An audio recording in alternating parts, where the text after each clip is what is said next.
Dans cet épisode, je vais vous parler du mariage d'un couple franco-chinois. Je réponds à vos questions en vous présentant la Chine et le chinois tels que je les vois et tels que je les vis. Bienvenue dans la Chine, le chinois, comment c'est vraiment.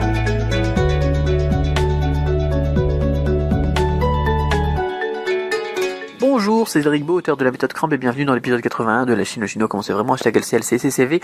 Alors j'ai une question aujourd'hui qui me dit, donc une question de Thomas, qui me dit: salut Cédric, merci pour tes podcasts, je suis français, ma copine est chinoise et nous aimerions savoir quelles sont les formalités pour se marier.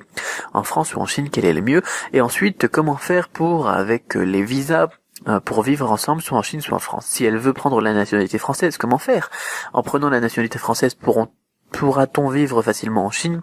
Oui, ma copine a beaucoup de questions sans réponse. Merci Thomas. Alors, on va les prendre une à une, ces questions. Alors, en France ou en Chine pour le mariage, quel est le mieux? Ça dépend, par exemple de ton âge. Si tu as moins de 22 ans et que tu es un garçon, eh bien, tu n'as pas le droit de te marier en Chine. Donc, il est mieux de se marier en France. Sinon, eh bien, il peut être intéressant de se marier en Chine. Et ensuite, eh bien, de faire valider ça en France.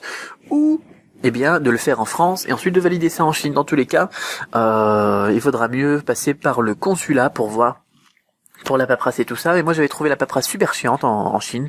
À l'époque, on faisait ça, puis avec le consulat de Shanghai et tout ça.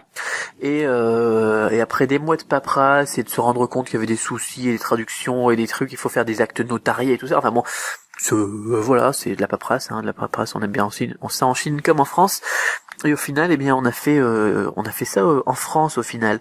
Et il se trouvait que c'était plus facile en France, mais il fallait pour cela, eh bien, que ma conjointe ait un visa qui s'appelle un visa en vue de se marier, après avoir fait toutes les démarches en France du coup, et la publication des bans en France et tout ça. Donc c'est un petit peu compliqué, mais eh bien, je te conseille de te rapprocher à la fois de la mairie, de ton lieu de résidence en France, ainsi que du consulat de ton lieu de résidence en Chine, je sais pas où t'es là d'ailleurs, et de voir avec eux un petit peu tous ces trucs compliqués, parce que en plus ça évolue ces choses-là, parce que bon, ça sera peut-être peut-être que parfois, si tu le sens bien avec la mairie et en France, ça peut aider. Si le consulat, eh bien, il a l'air plutôt positif, mais il se méfie aussi des mariages blancs et tout ça, ou faire des mariages de je sais plus comment ça s'appelle, des trucs où les gens ils se marient pour les visas justement, pour les changements de nationalité et tout ça. Donc il faut voir au feeling. Alors ensuite, comment faire avec les visas pour vivre ensemble, soit en Chine, soit en France? Eh bien, si vous vivez ensemble en France, on pourra avoir un titre de séjour. Une fois que vous êtes mariés, vous avez le droit à un titre de séjour. 1 an d'abord, puis 1 an renouvelable, 1 an renouvelable, 1 an renouvelable, puis 10 ans. Si vous avez un enfant ensemble, eh bien vous avez le droit elle aura le droit, ta copine, à un titre de 10 ans là aussi, ou changement de nationalité. Donc ça va varier aussi en fonction des situations et de l'évolution, mais au début elle aura facilement, auprès de la préfecture, donc une carte de séjour 1 an renouvelable. Et c'est la même chose pour toi avec la Chine, avec la validation donc de votre mariage. Donc si vous l'avez fait en Chine, ça marche très bien. Si vous l'avez fait en France, il faudra faire authentifier et certifier tout ça, le mariage avec le consulat, l'ambassade de France en Chine. Et avec ces papiers, eh bien, en Chine, dans sa région, dans le bureau des entrées et sorties, eh bien, tu ramènes tout ça et tu fais une demande donc de titre de séjour en tant que rapprochement familial pour la famille.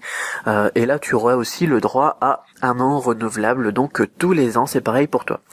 Par contre, si elle prend la nationalité française, tu n'auras plus le droit à avoir ce visa d'1 an renouvelable tous les ans, puisqu'elle ne sera plus chinoise, donc tu n'auras plus le droit au rapprochement familial avec une chinoise, vu qu'elle sera plus chinoise, et elle aussi, elle aura besoin de visa pour vivre en Chine. Alors ce qui est possible de faire pour elle, pour avoir des visas plus longs, eh bien c'est de profiter d'un visa de regroupement familial avec ses parents, mais toi tu ne pourras pas en avoir. Donc là ça complique les choses, et ce sera plus pour toi des visas de 3 mois en tant que touriste, quoi. Voilà.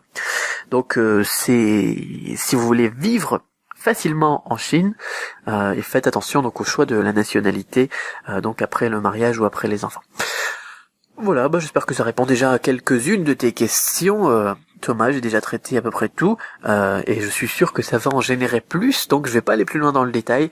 Si jamais, eh bien là tu me questionnes sur les points spécifiques. Voilà. Si vous aussi avez des questions, n'hésitez pas sur du-chinois.com/questions, eh bien je me ferai plaisir d'y répondre donc à ces fameuses questions que vous allez me poser maintenant sur du-chinois.com/questions, donc dans un prochain épisode. Et en attendant, gardez l'esprit ouvert ensemble, donc les préjugés, on se retrouve demain pour l'épisode 82. À demain.